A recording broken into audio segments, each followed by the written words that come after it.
नमस्कार दोस्तों, हमारी आज की कहानी का नाम है चरित्र।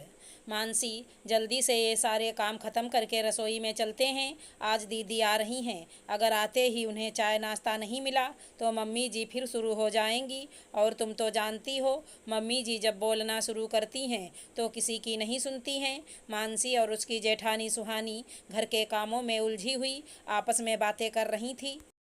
मानसी और सुहानी विमला जी की बहुएं हैं। बहू कभी बेटी नहीं बन सकती। बहू तो दूसरे घर से आती है, अपनी थोड़ी ही होती है। इस सोच को मानने वाली महिला हैं। पहले सुहानी को अकेले ही माँ बेटी के ताने झेलने पड़ते थे, लेकिन जब से मानसी शादी करके आई है, सुहानी को भी एक दोस्त मिल गई। दोनों की आपस में खूब बनती है और हर बात एक दूसरे से शेयर करती हैं। दीदी 3 बज गए हैं, चलिए पहले खाना खा लेते हैं। मुझे तो बहुत ज़ोरों से भूख लग रही है, नहीं तो अभी सबके नाश्ते का टाइम हो जाएगा और हम लोगों का लंच डिनर में बदल जाएगा। मानसी ने हंसते हुए कहा तो दोनों खाना खाने के लिए रसोई में ही बैठ गईं। 2-4 निवाला खाया ही था कि तभी बाहर से विमला जी के चिल्लाने की आवाज़ आई। सुहानी, मानसी, कहाँ हो तुम लोग? न जाने क्या करती रहती हैं दोनों। देखो, सीमा और दामाद जी आए हैं। विमला जी की आवाज़ सुनते ही मानसी अपने खाने की प्लेट छोड़कर उठ गई। दीदी, आप अपना खाना ख़त्म करिए, मैं देखती हूँ। और वो उन लोगों की सेवा सत्कार में लग गई। भाभी, घर में शक्कर ख़त्म हो गई है क्या? ये क्या फीकी सी चाय बना लाई हो? तुम्हें तो पता है ना, मैं फीकी चाय नहीं पीती हूँ। अरे मेरा नहीं तो कम से कम ब्रजेश के बारे में ही सोच लेती। इस घर के दामाद हैं वो। क्या सोचेंगे कि ससुराल में 2-2 भाभियों के होते हुए ढंग से एक कप चाय भी नहीं मिलती है। सीमा ने चाय का पहला घूंट लेते ही नुक्स निकालना शुरू कर दिया। अरे बिटिया, तेरे हाथों की तो बात ही कुछ और है। मैं तो खुद अच्छी चाय पीने के लिए तरस जाती हूँ। एक तो थी ही, दूसरी भी वैसी ही आ गई है। मेरी तो किस्मत ही खराब है। पता नहीं इस घर का क्या हाल होगा। बेटी के बोलते ही विमला जी को भी बोलने का मौका मिल गया। और वो कहाँ पीछे रहने वाली थी व्यंग्यबाड़ छोड़ने में। मानसी बिना कुछ बोले रसोई में आ गई। उसे मेहमानों के सामने बोलना ठीक नहीं लगा। जाने दो मानसी, छोड़ो ये सब बात। इन लोगों की तो आदत है हम लोगों के काम में कमियां निकालने की। तुमने सुबह से कुछ खाया नहीं है, चलो तुम भी अब नाश्ता कर लो।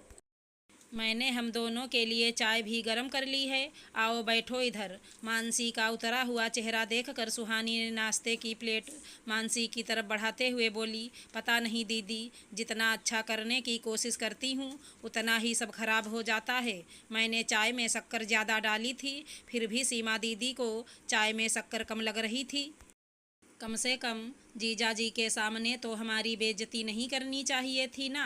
मानसी ने उदास होते हुए कहा तो सुहानी बोली, छोटी, चाय में शक्कर कम नहीं है, चाय तो बहुत अच्छी बनी है। इन लोगों के दिलों में हमारे लिए प्यार कम है और जिससे प्यार नहीं होता उसकी हर बात खराब होती है। तुम उदास मत हो।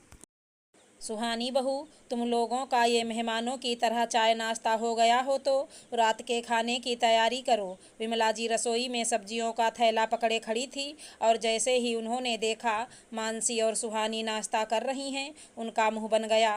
मम्मी जी, मानसी ने सुबह से कुछ नहीं खाया है, इसलिए मैंने ही बोला पहले नाश्ता कर लो, उसके बाद सब करेंगे। अरे, एक समय नहीं खाया तो कुछ हो थोड़े जाएगा। हमारे समय में तो कामों में लगे रहते थे और मेहमानों के आने पर खाने पीने की तो सुध ही नहीं रहती थी। बस उनकी सेवा में लगे रहते थे, अच्छे से अच्छा बनाना, खिलाना, उनके हर आराम का ध्यान रखना। लेकिन तुम लोगों से ये क्यों होने लगा? वैसे भी मेरी बेटी तुम लोगों को हमेशा से बोझ लगती है। नहीं मम्मी जी, बस हम जा ही रहे थे खाने की तैयारी करने। सुहानी ने कहा, ये लो सब्जियां और पनीर। आज रात खाने में पनीर कोफ्ता, मिक्स वेज आलू दम, कश्मीरी पुलाव, मिस्सी रोटी और मीठे में मखाने की खीर बना लेना। और हाँ, जल्दी जल्दी हाथ चलाओ, तुम दोनों बैठी गप्पे मार रही हो। समय का तो कुछ ध्यान ही नहीं है। सब्जियों का थैला वहीं रसोई में रखकर विमला जी चिल्लाते हुए बाहर चली गईं। सुहानी और मानसी भी जल्दी से रात के खाने की तैयारी में लग गईं।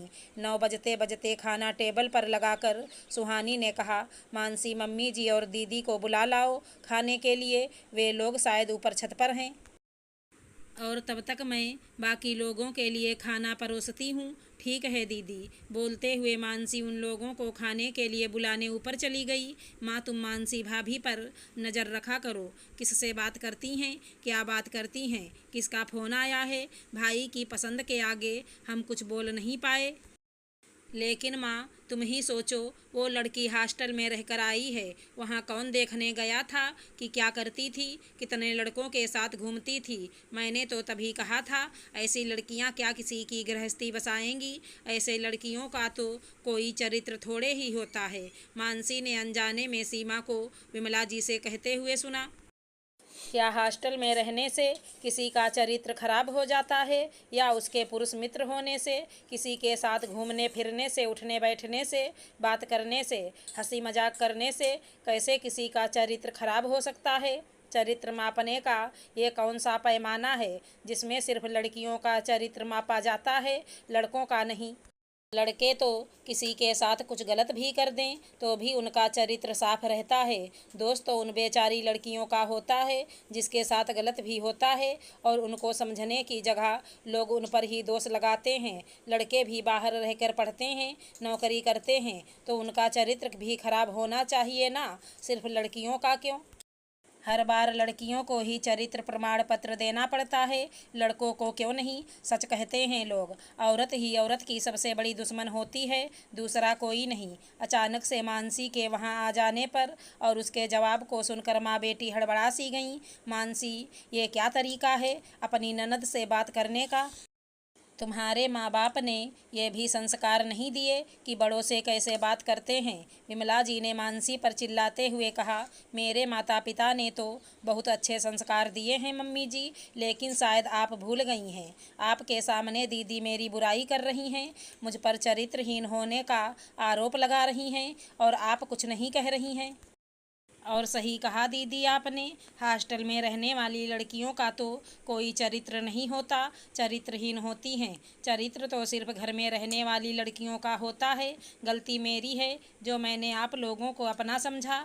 आज मानसी ने पहली बार उन लोगों का विरोध किया था और ये तय कर लिया था, अब से किसी की गलत बात नहीं सहन करेगी, फिर वो चाहे कोई भी हो।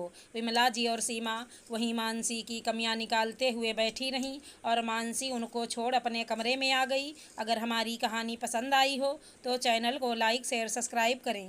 राधे राधे दोस्तों।